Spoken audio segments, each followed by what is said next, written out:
So in the last video we looked at the overview of the task, and we looked at all the different bits, and we gave a general overview of what you needed to do in each of the bits.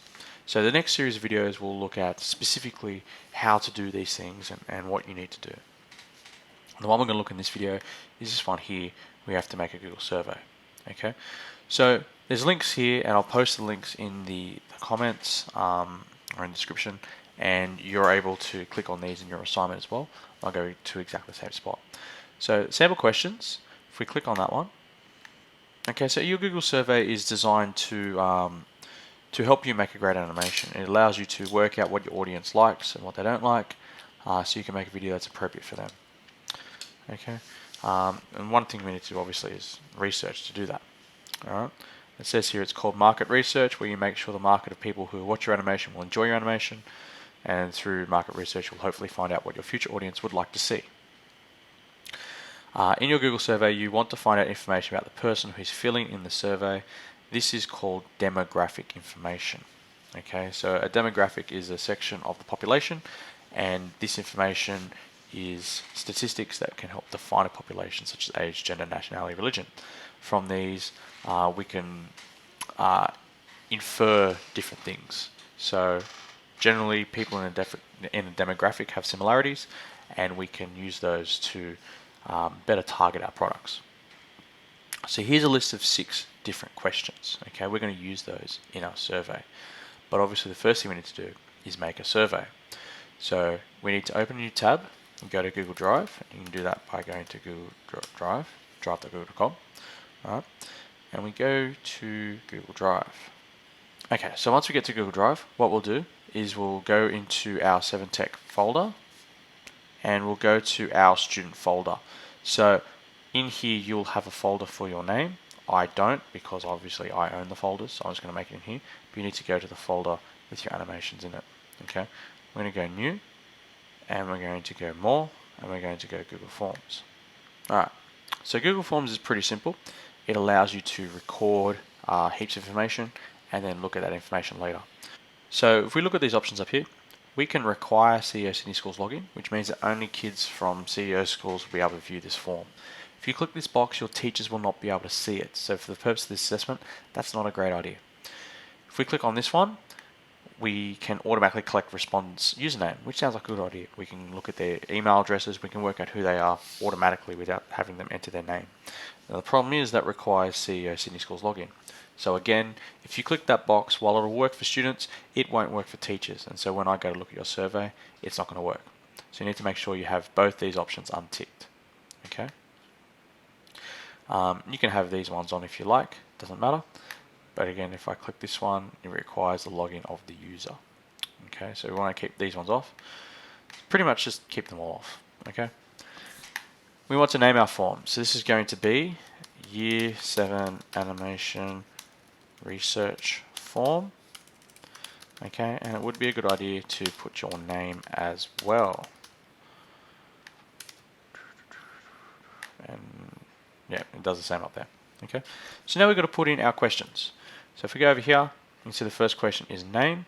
So let's put the first question as name, and we will make this a text question type. So a text question type allows you to record small answers. So while you can put answers that are longer than this box, it's not going to take answers that are much longer than this box. So that's about the right size for someone's name. Alright, we can add an item, and then we look at the next question, and we say the next question is, what type of music do you enjoy? What type of music do you enjoy? Okay, now this one we might choose multiple choice. So we can write a whole stack of music types that the person might enjoy, and we can give them an option to enter their own. So we can say pop music, we can say rock music, we can say country music, we can say dance music, etc. The other thing we can do is we can add an other. Okay, and so they can enter their own if your choices don't suit their choice of music. And hit done. Add another item, and we'll go to here. What is your favorite color? what is your favorite color? Okay, and again, we could choose multiple choice. You get to enter in if you want as well. Okay, but we'll do multiple choice. So we go red, blue, green, purple, yellow, pink, black, white, and again, we'll put the other one. More questions. Do you like fast pitched animations or slow to medium animations? Do you like fast paced animations or slow to medium paced animations? And so we can have fast, slow, medium. This time we won't add the other option because really there aren't any other options. Fast, slow, medium covers pretty much everything we want to do. Press done. Do you watch animations?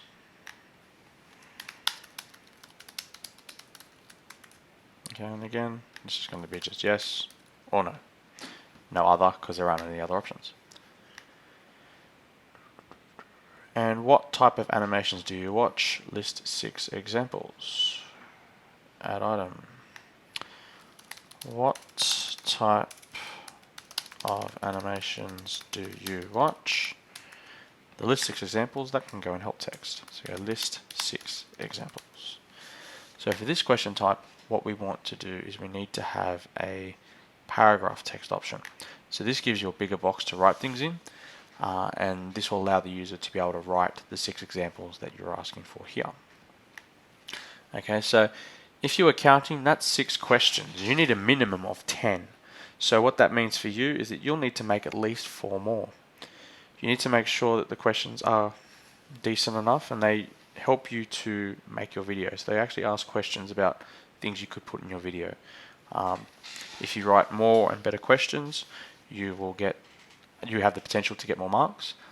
You could also choose to use less of the questions that we've given you and more of the questions you've written yourself, and that will also help you to get more marks. Okay, so let's assume I've written 10 questions and that'll be in my survey. That's done. Okay, we can see up here that all changes are saved in Drive, so it's automatically saved for you. You don't have to worry about saving and closing it or potentially losing data or anything like that. It's saved, it's done. Okay, so how do we get it to students? We can go up here and click our send form button, and we can just put their emails in here. Okay, and that will automatically send them a form. So we just type in their emails there. So I can type in my email here. There it is. And I can hit send, and it will send the form to everybody else.